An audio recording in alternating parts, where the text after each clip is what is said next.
যুক্তরাষ্ট্রের অস্ত্র ও গোলাবারুদের মজুত কমে যাচ্ছে এমন তথ্য যারা গণমাধ্যমে ফাঁস করেছে তাদের খুঁজে বের করবেন দেশটির প্রেসিডেন্ট ডোনাল্ড ট্রাম্প।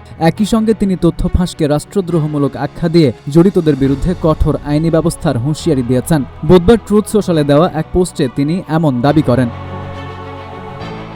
মার্কিন প্রেসিডেন্ট বলেছেন, যুক্তরাষ্ট্রের কাছে এখনও বিপুল পরিমাণ অস্ত্র ও গোলাবারুদ মজুত রয়েছে। বিশেষ করে গুরুত্বপূর্ণ অস্ত্রের কোনো ঘাটতি নেই। পাশাপাশি প্রয়োজন অনুযায়ী নতুন অস্ত্র উৎপাদন করা হচ্ছে এবং দ্রুত সরবরাহ নিশ্চিত করা হচ্ছে। ট্রাম্পের দাবি, মার্কিন প্রতিরক্ষা শিল্প বর্তমানে ইতিহাসের সবচেয়ে বড় সম্প্রসারণের মধ্য দিয়ে যাচ্ছে, যা ভবিষ্যতে যুক্তরাষ্ট্রের সামরিক সক্ষমতা আরও বাড়াবে।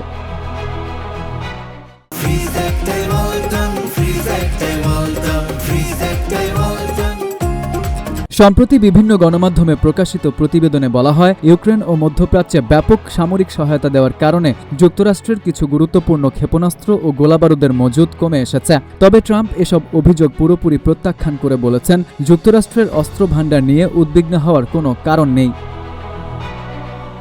তথ্য ফাঁসকারীদের উদ্দেশ্যে ট্রাম্প বলেন, এই রাষ্ট্রদ্রোহমূলক তথ্য ফাঁসকারীদের খুঁজে বের করা হচ্ছে। তাদের বিরুদ্ধে দীর্ঘমেয়াদী কারাদণ্ড চাওয়া হবে। ট্রাম্পের এই মন্তব্যের পর যুক্তরাষ্ট্রের সামরিক গোপন তথ্যের নিরাপত্তা, অস্ত্রের মজুত এবং তথ্য ফাঁসের ঘটনা ঘিরে নতুন করে আলোচনা শুরু হয়েছে।